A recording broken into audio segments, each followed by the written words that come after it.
जिस पर पाकिस्तान को बहुत घमंड था। भारत ने पहले 3 दिनों में ही पाकिस्तान को इतना तबाह कर दिया जिसका उसे अंदाजा भी नहीं था। दोस्तों, भारत और पाकिस्तान के बीच में जो सीज फायर होने के बाद से पहली बार प्रधानमंत्री मोदी ने देश को संबोधित किया और इस संबोधन में पीएम मोदी ने कई बड़ी बातें कही। उन्होंने अमेरिका और राष्ट्रपति डोनाल्ड ट्रंप का नाम तो नहीं लिया, लेकिन इशारों इशारों में बहुत कुछ कह गए। डोनाल्ड ट्रंप का दावा है कि मैंने ही दोनों देशों के बीच में सीज फायर का समझौता करवाया था और इस पॉइंट पर प्रधानमंत्री मोदी ने कहा कि बुरी तरह से पिटने के बाद पाक सेना ने हमारे डीजीएमओ से संपर्क किया और जब पाकिस्तान की तरफ से गुहार लगाई गई और कहा गया कि उसकी ओर से कोई आतंकी गतिविधि या सैन्य दुस्साहस नहीं किया जाएगा, तो फिर भारत ने भी उस पर विचार किया। इशारे इशारे में प्रधानमंत्री मोदी ये कहना चाह रहे थे कि वो पाकिस्तान गिड़गिड़ा कर पहुंचा दूसरे देश के पास मदद मांगने कि हमें बचा लीजिए। अब इसके अलावा डोनाल्ड ट्रंप ने कहा था कि वह भारत और पाकिस्तान के साथ मिलकर कश्मीर मुद्दे का दीर्घकालिक समाधान तलाशने की कोशिश करेंगे। अब शायद 1000 साल बाद जो ट्रंप ने कहा कि अब समय आ गया है कि हम इस ऐतिहासिक विवाद का समाधान खोजें। डोनाल्ड ट्रंप का बयान था कि कश्मीर का जो मुद्दा है वो हजारों साल पुराना है। अब शायद ट्रंप भूल गए हों कि आजादी के बाद ही कश्मीर का जो मुद्दा है वो अचानक से उठा है। अब 1000 साल पहले डोनाल्ड ट्रंप किस पॉइंट को लेकर कह रहे हैं वो ट्रंप ही जाने। लेकिन दूसरे पॉइंट को लेकर भी प्रधानमंत्री मोदी ने ट्रंप का नाम तो नहीं लिया, लेकिन उन्होंने ये साफ कर दिया कि पाकिस्तान से बात होगी तो सिर्फ आतंकवाद के मुद्दे पर होगी और पीओके के मुद्दे पर होगी, इससे ज्यादा या कम कुछ भी नहीं। पहला, भारत पर आतंकी हमला हुआ तो मुंह तोड़ जवाब दिया जाएगा। हम अपने तरीके से अपनी शर्तों पर जवाब देकर रहेंगे। हर उस जगह जाकर कठोर कार्रवाई करेंगे जहां से आतंक की जड़ें निकलती हैं। दूसरा, कोई भी एयर ब्लैकमेल भारत नहीं सहेगा। प्रधानमंत्री मोदी ने आगे ये भी कहा कि हम आगे पाकिस्तान को कसौटी पर कसेंगे और हम अपनी शर्तों पर अपने तरीके से जवाब भी देंगे। अब इस सब के बीच में जो डोनाल्ड ट्रंप ने बात कही थी उसमें ये भी बात होने लगा कि क्रेडिट की होड़ लग गई है कि किसने युद्ध को रुकवाया। उधर डोनाल्ड ट्रंप कहते हैं कि युद्ध नहीं रोकोगे तो व्यापार को हम रोक देंगे और इस वजह से ये दोनों देश सीज फायर पर आए। And a very strong weekend. Before we begin, let me say a few words about the historic events that took place over the last few days. On Saturday, my administration helped broker a full and immediate ceasefire, I think a permanent one, between India and Pakistan, ending a dangerous conflict of two nations with lots of nuclear weapons. And they were going at it hot and heavy, and it was seemingly not going to stop. And I'm very proud to let you know that the leadership of India and Pakistan was unwavering, powerful, but unwavering in both cases, and having these, they really were, from the standpoint of having the strength and the wisdom and fortitude to fully know and to understand the gravity of the situation.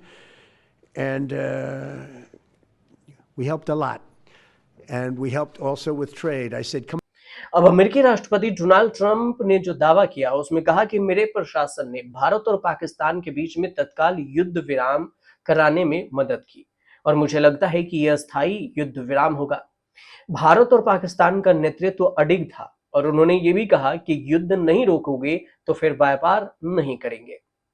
अमेरिकी राष्ट्रपति Donald Trump एक बार फिर Bharat Pakistan cease fire पर बोले और उन्होंने कहा कि दोनों देशों की परमाणु ताकत का जिक्र करते हुए कहा कि स्थिति बेहद ही गंभीर थी, लेकिन दोनों देशों की जो नेतृत्व क्षमता है और समझदारी है, इसी के कारण हालात को संभाले जा सके। प्रधानमंत्री मोदी ने परमाणु को लेकर ये भी कहा कि अब परमाणु वाले जो भभकी है, गिदर भभकी है, उससे काम नहीं चलेगा, न्यूक्लियर का बहाना नहीं चलेगा। अब डोनाल्ड ट्रंप का एक अजीबोगरीब दावा है और लेकिन इसमें एक खास बात यह भी है कि मध्यस्थता की बात से भी पलट गए उन्होंने ये भी कहा कि हमने तो सिर्फ मदद की थी और ये भारत के लिहाज से काफी अहम है। मध्यस्थता के बाद से डोनाल्ड ट्रंप खुद पलट गए। ट्रंप ने कहा कि मेरे प्रशासन की मदद से ही भारत और पाकिस्तान के बीच में तत्कालीन संघर्ष विराम कराया गया है और भारत और पाकिस्तान के बीच जो खतरनाक संघर्ष था उसका अब अंत हुआ। दोनों देशों के पास काफी न्यूक्लियर हथियार है, लेकिन इसमें सबसे खास बात यह है कि ट्रंप ने इस बार मध्यस्थता की बात ही नहीं कबूली। उन्होंने मदद की बात कही है, न कि मध्यस्थता की। भारत ने मध्यस्थता की बात करने पर कड़ा रुख अपनाया और साफ संदेश दिया कि भारत पाकिस्तान के बीच कोई तीसरा देश के मध्यस्थता की जरूरत ही नहीं है। तो ये डोनाल्ड ट्रंप और प्रधानमंत्री मोदी के बीच में जो बातचीत है और दोनों का जो भाषण है, उस भाषण को डिकोड करके हमने आपके सामने रखे हैं। एक और बात जो प्रधानमंत्री मोदी ने अपने संबोधन में कहा वो ये कि पाकिस्तान के साथ ट्रंप को भी मोदी ने इशारों में सख्त संदेश भी दिया। उन्होंने ये भी कहा कि अब भारत किसी भी तरह के न्यूक्लियर ब्लैकमेलिंग नहीं सहेगा। मतलब इस बात में उन्होंने ये भी दोहराया कि टेरर और ट्रेड एक साथ नहीं चलने वाला है। मतलब आतंकवाद और व्यापार दोनों एक साथ नहीं चलेगा। पाकिस्तान को संदेश देने के साथ ही प्रधानमंत्री मोदी ने इशारों में अमेरिकी राष्ट्रपति डोनाल्ड ट्रंप को भी एक सख्त चेतावनी दे डाली। अब उन्होंने ये भी कहा कि इसके जो कश्मीर मुद्दे पर मध्यस्थता की बात जो डोनाल्ड ट्रंप कह रहे थे, इसको लेकर भी विवाद शुरू हो गया था। इधर विपक्ष सवाल ये उठा रहा है कि आखिर दो देशों के बीच में समझौता करने वाला अमेरिका कौन होता है, और इधर प्रधानमंत्री मोदी इशारों में अमेरिका के बातों का भी जिक्र कर गए और पाकिस्तान में आतंक परस्त सरकार और आतंकवाद दोनों के खिलाफ अपनी बातचीत कही है और अपने संबोधन में जोर शोर से इस बात को दोहराया है।